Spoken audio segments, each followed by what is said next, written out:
Saya mengucapkan terima kasih dan penghargaan yang setinggi-tingginya kepada Presiden Republik Indonesia, Bapak Joko Widodo.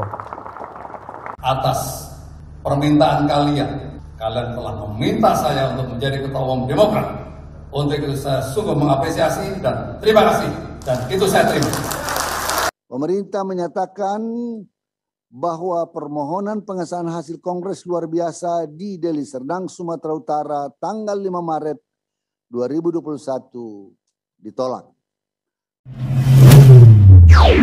Tentang anggaran dasar, anggaran rumah tangga Partai Demokrat. Kami menggunakan rujukan anggaran dasar dan anggaran rumah tangga yang terdaftar, yang telah disahkan, dicatatkan di Kementerian Hukum dan HAM tahun 2020 yang lalu. Ada argumen-argumen tentang anggaran dasar tersebut yang disampaikan oleh pihak KLB Deli Serdang. Kami tidak berwenang untuk menilainya, biarlah itu menjadi ranah pengadilan. Jika pihak KLB Deli Serdang merasa bahwa anggaran dasar, anggaran rumah tangga tersebut tidak sesuai dengan undang-undang partai politik, silakanlah digugat di pengadilan. Baru saja beberapa menit yang lalu kita mendengarkan keterangan sekaligus keputusan pemerintah terkait Partai Demokrat. Pemerintah melalui Menteri Hukum dan HAM, Menkumham, menyatakan permohonan pihak Kongres Luar Biasa atau KLB Deli Serdang yang diwakili Jenderal TNI Purnawirawan Muldoko dan Dr. Hewan Joni Allen Marbun ditolak. Untuk itu, atas nama segenap pimpinan, pengurus, kader, dan simpatisan Partai Demokrat di seluruh Indonesia, saya mengucapkan terima kasih dan penghargaan yang setinggi-tingginya kepada Presiden Republik Indonesia, Bapak Joko Widodo. Artinya, tidak ada dualisme di tubuh Partai Demokrat. Ketua Umum Partai Demokrat yang sah adalah Agus Harimurti Yudhoyono. Alhamdulillah, dalam kasus ini, hukum telah ditegakkan dengan sebenar-benarnya dan seadil-adilnya.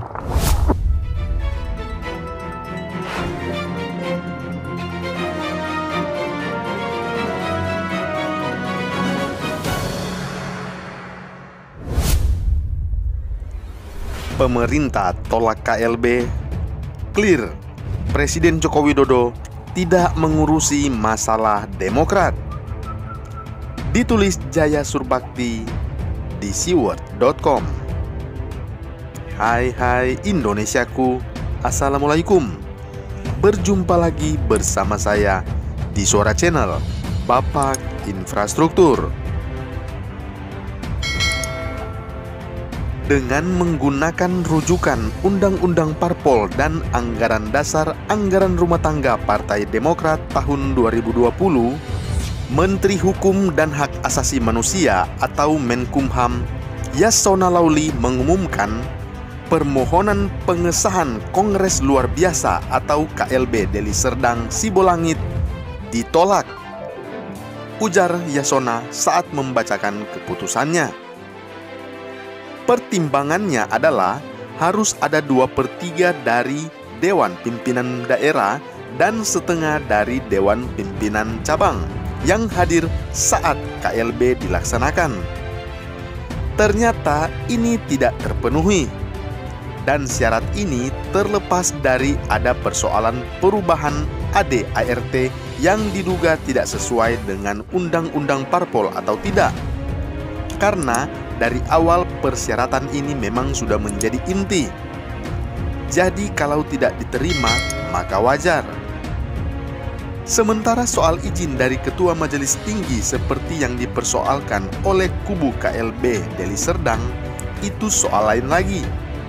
belum urgen untuk dipersoalkan karena syarat kehadiran DPD dan DPC tadi saja sudah tidak memenuhi.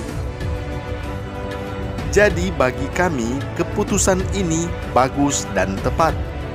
Selain terlihat Kemenkumham sudah bekerja secara profesional dan transparan, juga menjelaskan kepada kita apa yang selama ini dituduhkan oleh kubu AHY bahwa Jokowi ada di balik kisru internal partai mereka hanyalah kabar bohong belaka. Begitu juga dengan keterlibatan Muldoko, kepala staf kepresidenan, kita bisa baca dia hanya sebagai seorang yang diminta untuk menyelamatkan partai dan kemudian didapuk menjadi ketua umum versi KLB Deli Serdang. Nyatanya, saat pengumuman ini berlangsung, Muldoko sama sekali tidak tertarik memantaunya. Dia hanya fokus pada pekerjaannya di kantor staf kepresidenan.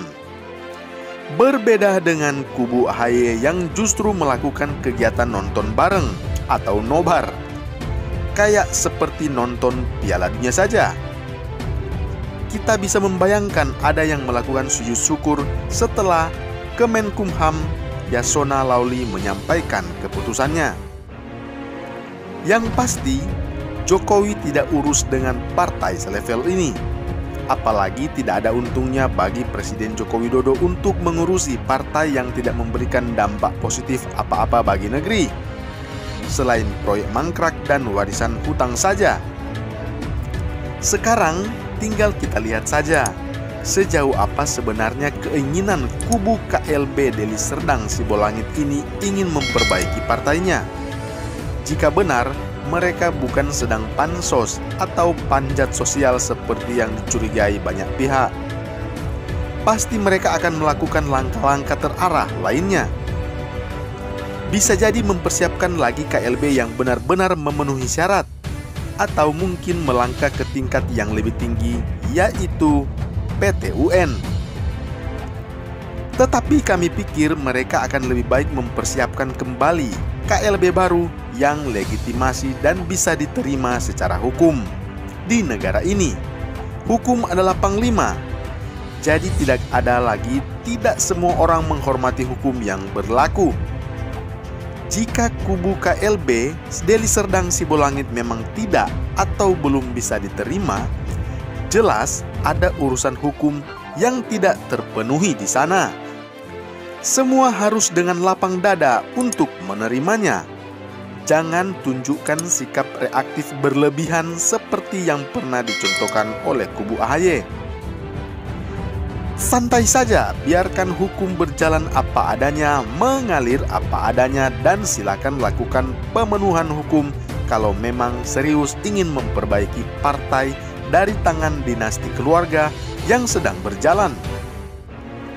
Utamanya adalah syarat kehadiran Dewan Pimpinan Daerah dan Dewan Pimpinan Cabang tadi. Terkait perihal izin dari Ketua Majelis yang menjadi syarat dan juga perubahan ADART Partai Demokrat yang dipersoalkan sebelumnya, ini menjadi persoalan nomor 2 setelah syarat kehadiran DPD dan DPC tadi terpenuhi. Sebulan ke depan akan kita lihat apakah benar kubu KLB Deli Serdang Sibolangit ini sedang berjuang untuk melepaskan pengaruh dinasti Cikeas dari Partai Demokrat, atau benar seperti dugaan sebagian publik, mereka justru ikut menyemarakkan drama ini agar kesohoran partai ini semakin meningkat. Apakah benar ujung-ujung dari semua drama ini hanya ingin meningkatkan elektabilitas Partai Demokrat yang semakin lama semakin merosot, sekaligus menaikkan pamor AHY sebagai bakal calon presiden di 2024? Jadi, kalau ternyata tidak ada tindakan lanjut dari kubu KLB Sibolangit untuk memperbaiki kekurangan syarat yang mereka punya, maka bisa kita pastikan mereka semua sedang memainkan drama untuk kepentingan keluarga Cikeas semata. Kalau ini terjadi, tentu ini sangat tidak bagus. Tuhan tidak suka. Publik akan menilai dan mencatat sejarah terburuk dari sebuah brutalitas demokrasi yang dipermainkan secara semena-mena oleh orang yang tidak punya rasa malu. Mereka berharap akan mendapatkan limpahan keuntungan dari sikap ini. Padahal ini hanyalah semata menggali lubang untuk kuburan mereka sendiri.